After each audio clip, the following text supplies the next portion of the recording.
하나님의 말씀 사도행전 15장 22절에서 35절 말씀 우리 함께 살펴보며 나아갈 때에 새로운 한 주간이 시작이 되었습니다. 새로운 한 주간은 태풍이 하이선이 올라오면서 일본은 엄청난 큰 타격과 함께 대형 또 태풍이 또 한반도에 진입해 오고 있음을 보게 됩니다. 동쪽으로 기울어졌든지 관통을 한다든지 별 차이가 없다고 합니다. 태풍 중심이 동쪽으로 이동해도 워낙 태풍 반경이 크기 때문에 같은 영향이라고 합니다. 그래서 잘 준비하고 대비하고 그래야 될 것입니다. 우리 이 세상 가운데 살면서 아무리 우리가 잘 피하고 대비하고 준비한다 하더라도 예수님과 함께 예수님으로 인하여 우리가 살지 아니하면은 그 모든 것이 태풍의 영향권 안에 들어가는 것처럼 악한 영들이 공중권세를 잡고 있습니다. 항상 깨어 있어서 이번 한 주간도 기도와 말씀으로 주 예수님과 함께 승리해야 될 것입니다. 오늘 하나님 말씀은 계속해서 예루살렘 회의의 최종 만장일치 결정된 내용을 안디옥 교회에 전달하고 또 복귀하는 과정의 이야기가 나옵니다. 예루살렘 공회의가 결정사항을 가지고 안디옥 교회에 전달하기 위하여서 유다와 실라를 보내고 또 편지를 동봉하여 글로써 사도들의 이야기를 전하고 서신으로 그리고 직접 예루살렘의 또 다른 주의 사자들이 유다와 실라가 가서 직접 그 상황을 설명을 하고 공신력 있는 결정을 함으로 인하여서 안디옥 교회가 아무런 염려 없이 선교와 주님의 일에 전심을 다하고 또 바울과 바나바를 중심으로 하여서 귀한 사역을 잘 감당해 줄 것을 힘을 실어 넣어주는 예루살렘 회의의 최종 결정의 내용이 나오고 있습니다.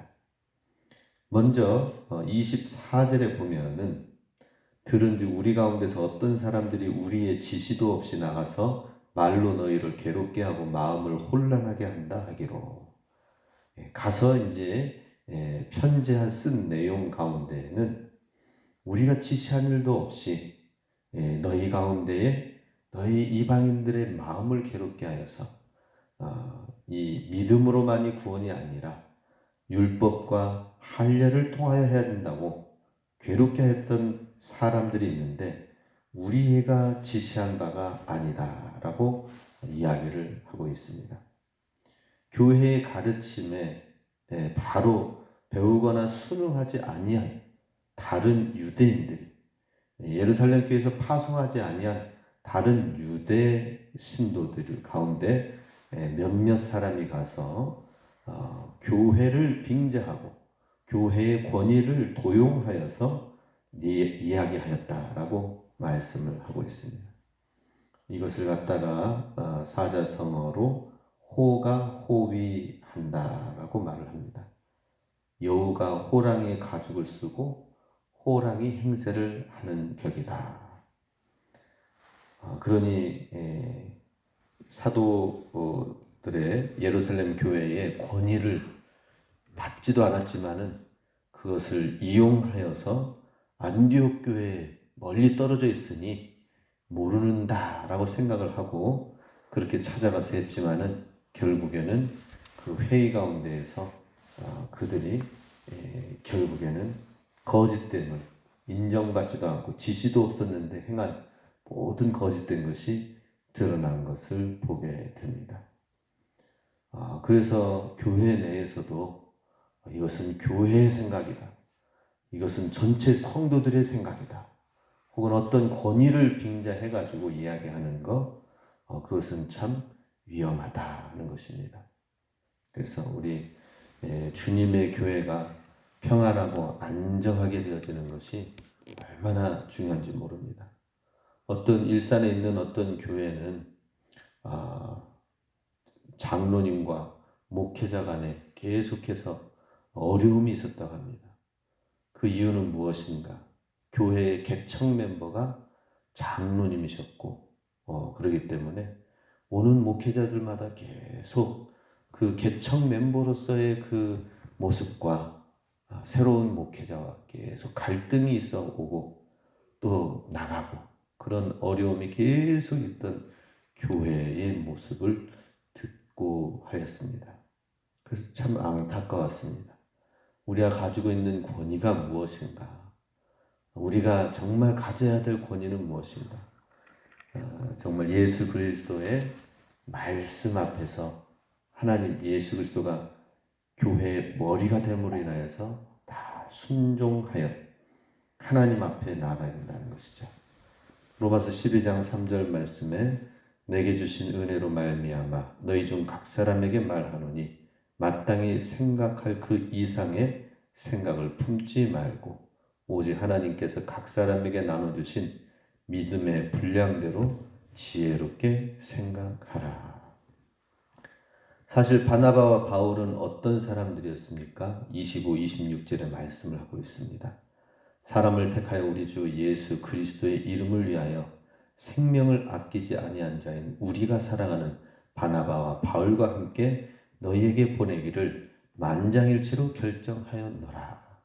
예루살렘 교회는 바나바와 바울을 정말 사랑하고 또 그들이 사역을 하면서 그리스도의 이름을 위하여 생명을 아끼지 아니하고 이방 선교 사역에 뛰어들은 그 사실을 알고 있기 때문에 기도로 중보하고 응원하고 있었던 상황이었습니다.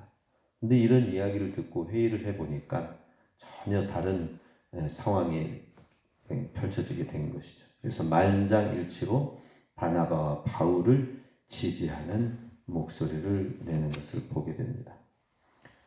그러니 이 혼란을 가져다 준 유대주의적 사고를 가진 사람들은 자기의 사고를 유대주의적인 방식을 계속해서 관철시키기 위한 것이 유일한 목적으로 해서 교회도 속이고 잘못된 권위를 이용을 하고 그래서 안디옥 교회에 나아갔지만 사실은 그 모든 것이 교회의 안정과 화합과 선교에는 관심이 없고 자기들의 주장을 관철하는 그러한 모습의 사람들이었다는 것입니다. 바나바와 바울은 희생과 그리고 선교로 올인하였던 사역자들이었다는 것이죠. 이런 것을 예루살렘 교회가 잘 분별하여서 결정한 내용이 된다는 것입니다. 단순하게 이방인들을 향해서 무엇을 해야 될 것인가 결정한 것만이 아니라 안디옥 교회가 정말 목회자와 성도와의 관계가 어떻게 건강하게 하나가 되어야 되는지 분별한 내용이었다는 것이죠. 예루살렘 교회는 바나바와 바울에 대하여 아낌없는 찬사와 지지와 후원으로 안디옥 교회에 편지와 사람을 보낸 것을 보게 됩니다. 그 모든 결론을 28절에서는 이렇게 얘기합니다. 성령과 우리는 이 요긴한 것들 외에는 아무 짐도 너희에게 지우지 아니하는 것이 옳은 줄 알았노니. 예루살렘 교회, 모교에 해당되는 예루살렘 교회는 어떻게 결정을 내는 근거를 삼았습니까? 성령과 우리, 성령님 안에서 성령님이 감동하게 하시고 성령님이 가르쳐 주시고 성령의 지혜 가운데에서 모든 것을 성령님과의 역동적인 관계를 유지하면서 결론을 내렸다라고 얘기를 합니다. 성령님께서 교회를 부흥하게 하시기도 하고 성령님께서 이 모든 과정들을 결정하게 하시는데 성령님을 따라야 된다. 인간의 생각, 치우친 생각이 아니라 성령과 우리는이 되어야 되는 것입니다. 모든 회의, 교회의 모든 결정들은 성령과 우리는이 되어야 되는 것입니다. 내가, 나의 생각은, 우리 생각은 이 아니라 성령과 우리가 되어야 된다는 것입니다. 성령님께 적극적으로 성령님이 해석하시고 듣고 성령님께 순종함으로 응답해 나가야 된다 하는 것이죠. 사도 바울은 성령님을 근심하게 하지 말라라고 하였습니다. 우리가 성령의 음성을 외면할 때에 성령께서는 근심을 하게 되고 성령을 소멸치 말라고도 하였습니다. 아무리 교회 일을 많이 한다 하더라도, 열심히 하고 헌신적이라 하더라도 성령과 상관없이 인본주의적 생각, 인간적인 생각들, 전통들, 이러한 것들은 성령과 상관없이 이루어질 수도 있다는 것입니다. 우리는 성령님을 근심하게 하지 말고 성령을 소멸치 말고 늘 성령님과 역동적인 관계를 유지를 해야 된다는 것입니다. 로마서 8장 14절 말씀에 무릇 하나님의 영으로 인도함을 받는 그들은 곧 하나님의 아들이라. 하나님의 자녀는 누구냐? 하나님의 영의 인도함을 받는 자들이다 라고 하는 것입니다. 인간적인 생각 아무리 얘기해도 안 되는 거죠. 하나님의 영으로 인도함을 받아야 된다는 것이죠. 그러기 위해서는 기도하고 기도의 자리에 나와야 되고 하나님 앞에서 하나님 말씀을 듣고 말씀을 가지고 있지 않으면 얼마든지 세상의 생각, 인간적인 생각이 다 옳을 것 같습니다. 그렇지만 기도하고 말씀 듣고 이 모든 과정 가운데에서 하나님의 인도함을 받아야 된다 하는 것입니다. 그래서 모든 성도는 이 모든 과정을 배우고 깨닫고 하면서 우리 28절 읽은 것처럼 성령과 우리는 용이란 것들 외에는 아무 짐도 너에게 지우지 아니하는 것이 옳은 줄 알았다. 옳은 줄 알았다는 것은 무슨 말입니까? 깨닫게 되었다. 이번 일로 인하여 예루살렘 교회의 사역자들도 이번에 성령님이 가르쳐 주시는 그 한 수가 있었다라고 얘기하는 것입니다. 영적 진리를 깨닫게 되었다. 그렇죠. 예루살렘 교회가 밖에서 이방 선교하는 안디옥 교회의 사역의 소문은 들었지만은 이방인들의 그 사역의 현장 가운데 어려움과 부딪히는 그 교리와 갈등에서 이제 새로운 상황 가운데서 어떻게 해나가야 될 것인가 할 때에 성령님이 가르치시는 대로 성령의 역사의 흐름대로 나아가는 걸 볼 때에 이 무거운 짐을 지우는 거 요긴한 4가지를 제외하고는 무거운 짐을 지우지 아니하는 것이 옳은 줄 알게 되었다. 깨닫게 되었다라고 하는 것이죠.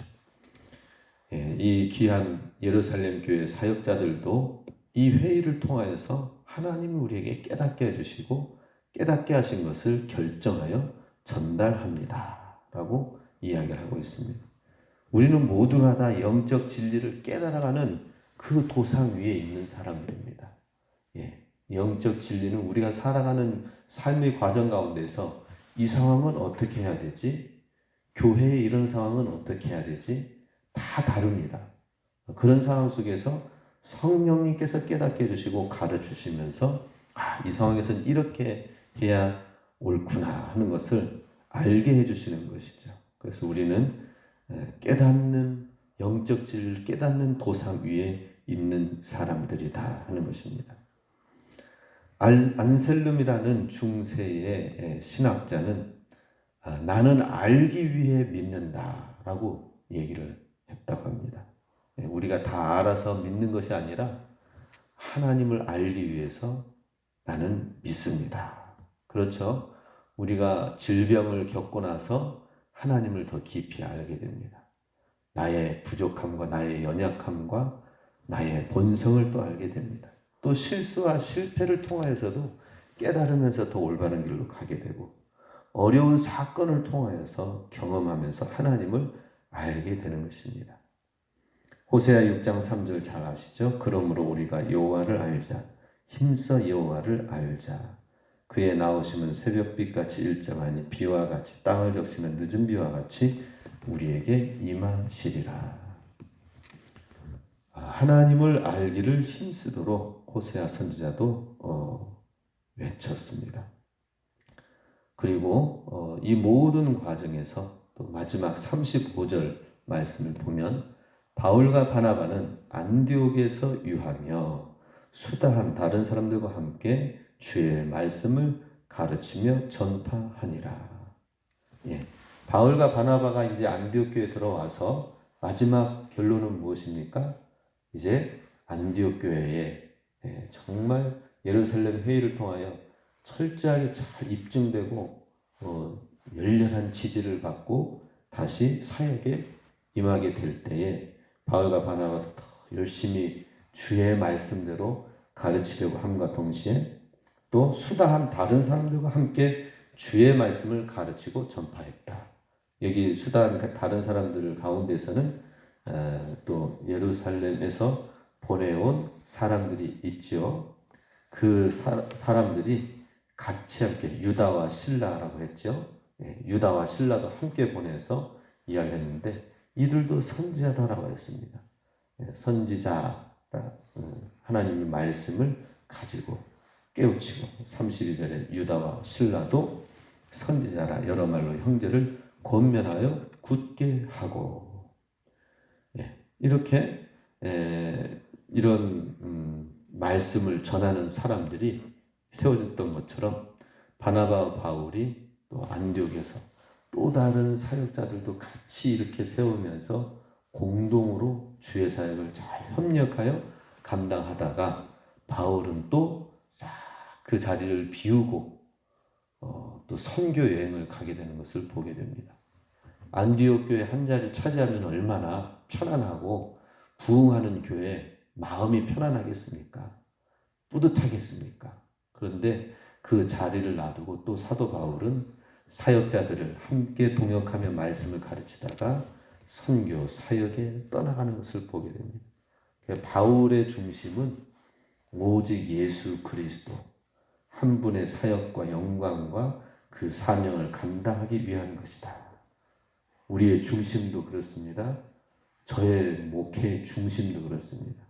어떤 나의 목회자의 안위와 어떤 이름과 그 무엇도 아니고 오직 주님의 교회, 주님의 이름을 위하여 살게 해주시고 사명 감당하게 하여 주시옵소서. 이 마음으로 하고자 합니다. 우리 모든 성도님들도 마찬가지입니다.